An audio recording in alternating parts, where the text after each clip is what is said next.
Well, good afternoon, evening, and we're out for just a short walk today.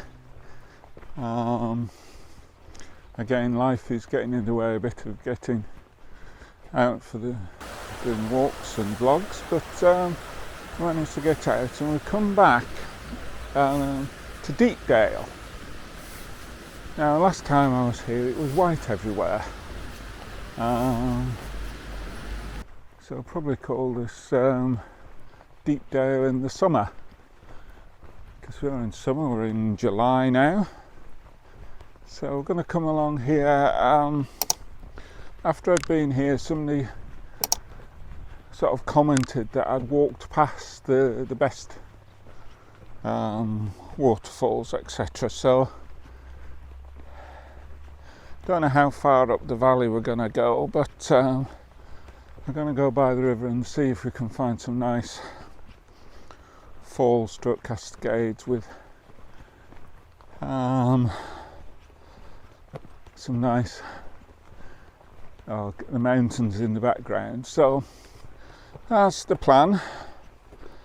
How we'll get on, I don't know, we'll have to see, but I've come prepared to get into the river, so I've come in my wellies today, so yeah, so we'll carry along and we'll see you a bit later.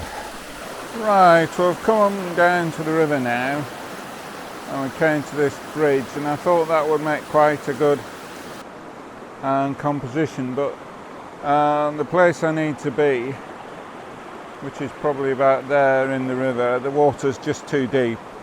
I've had a wander there and I've already got a little bit of water in my wellies, so I don't want to get any more. So we'll head upstream, see what we can discover, and we'll catch up with you a little bit later. I mean, this maybe if there wasn't quite as much water, you could maybe do it, but at the moment there's too much water, so yeah, we'll see you a little bit later. Right, well, we'll come up with our first composition. There you can see the camera. And we've got the bridge there and this tree.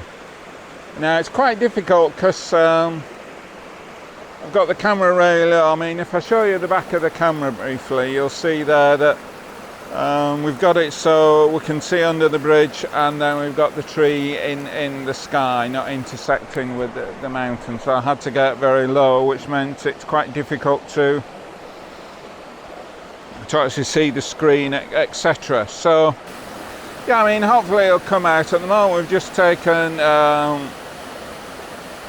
standard exposure, which in this case with just a circular polarizer on is f11, 100 ISO and 100th of a second.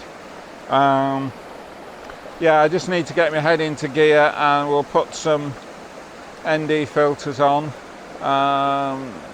just to try and slow it down and see what effect that has. So yeah, we'll try different ones, see what that comes out with. So yeah, anyway, we'll mess around, whatever's best we'll put up on the video after this, and we'll see you a bit later.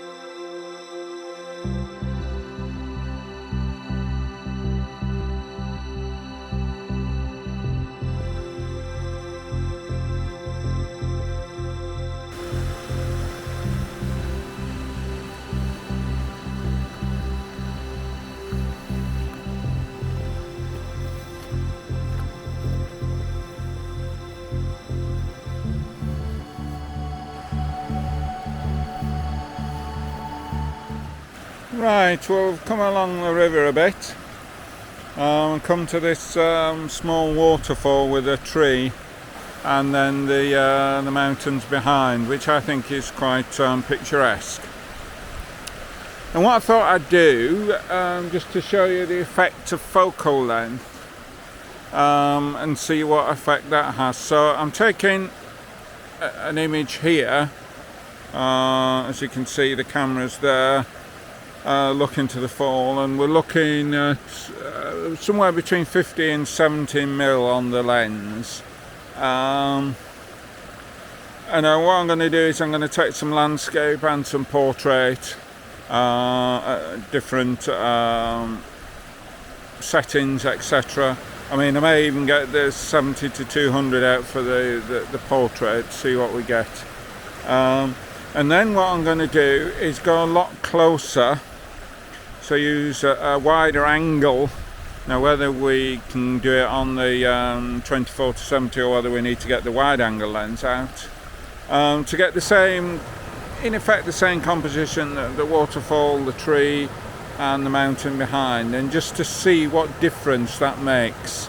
And we talk about compression, that the longer the focal length, it compresses the thing, so then the mountain won't look quite so far off as it will on the wide angle. So it'll be interesting to see that. As I say, we'll take all the images, and then we'll put them up, and we can maybe talk about them on the video and they go up. But yeah, so we're starting here with, as I say, somewhere between 50 and 70 for the landscape. Might be a bit more zoomed in for the portrait, although for the landscape probably maybe cut the edges off, whether we'd make it a square crop or just a 4x3, because it's 3x2, so 4x3 or 5x4, I don't know, we'll see. So as I say, well, I think this will be quite good. It's something, I don't know whether I've tried it before, coming up with a similar composition, but doing it with a longer lens and then going in with a wider angle lens and just seeing how they compare. So yeah, I'm beginning to ramble quite a bit, so we'll stop talking and we'll get some pictures taken and we'll put them up on the video. So we'll see you shortly. Right, well, here we have the landscape version, and it's cut to a 5x4, and we can see that the mountains in the back are relatively prominent, but as we come down, the tree and the waterfalls are a little bit small and appear to be in the distance. So yeah, so that's as we scan over, and here we see the full image. The mountains prominent, the waterfall smallish. But if we now go to the image that's a lot closer, we find that the mountain seems to disappear. It's well, not disappear, but it's a lot smaller.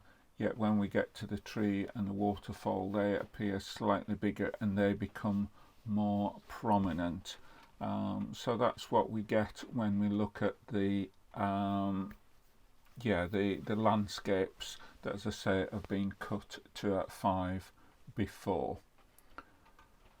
Right, and now we come to the portrait ones, and again, when we're at a distance and zoomed in, the mountain in the background does become more prominent, and again, similar to that, we get the tree and the waterfalls are looking a little bit smaller and not totally lost, but not as prominent. So it depends what we're looking for, whether we want to have the whole thing to get the full scene and get the feeling of the prominence of the mountains and the waterfall in there.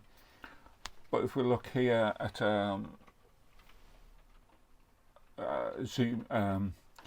zoomed in a bit, or not zoomed in, and the wide angle, the mountains again are less prominent, but the waterfall is and the tree are more prominent, and we get that. So it depends, as I say, on what we want to achieve, whether we want the prominence of the mountains and the waterfall lost in there, or just a river and the idea that there are mountains behind.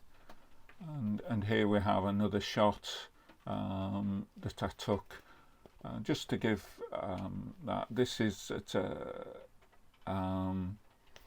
focal length that's sort of in between, but here I was concentrating particularly on the waterfall and the cascades. So yeah, that's as talked through the image. This one, yeah, there's a bit more balance. The mountain isn't as lost or as prominent, but it depends what you're looking for.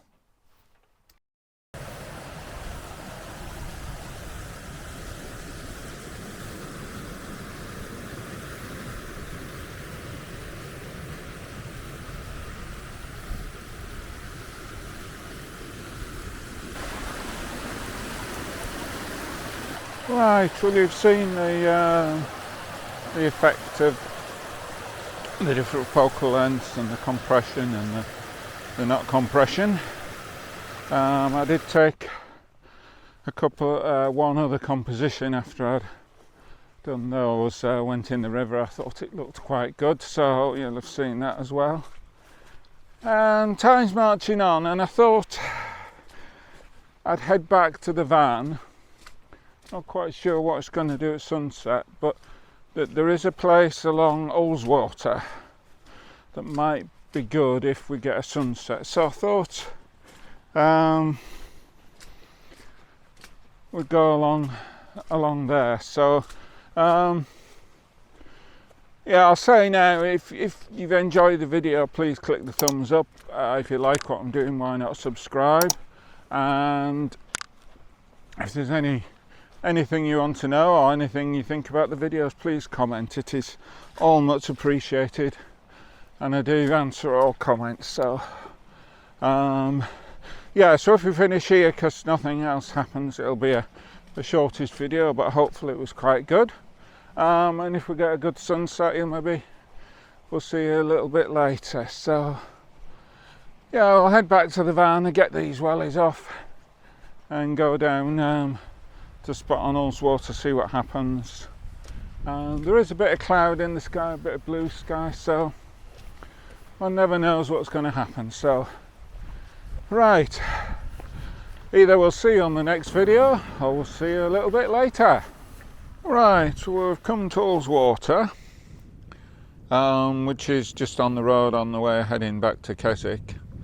And as you can see, there's some reasonable light on the mountains over there, but what I'd hoped for, and I've come to capture its image, is the island in the middle there. It's a bit small on this camera, and I was hoping there might be some late light on it, but we'll hang around just in case the sky behind lights up. I don't know whether it will or not. I mean, sunsets any time around now. Yeah, probably in the next half an hour. So we're going to hang around. We're just at the moment taking some very long exposures to smooth out the water and see what it comes out like. So yeah, we'll just hang around. If we get any good pictures or images, we'll put them up on the video. Then we'll head back to the van and we'll head home. So yeah, I think it was worth coming. Yeah, it's just unfortunate that, as I say, there's some nice light over there. But unfortunately, the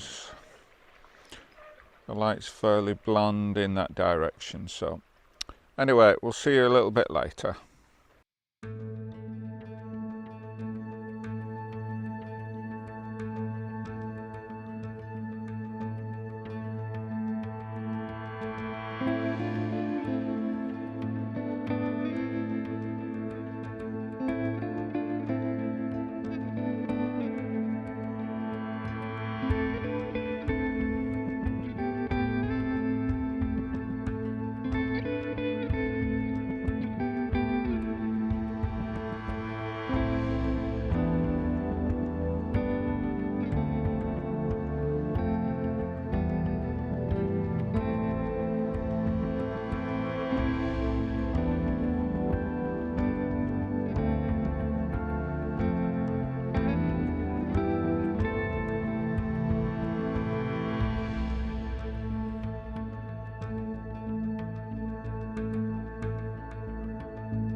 Right, we're going to call it an evening.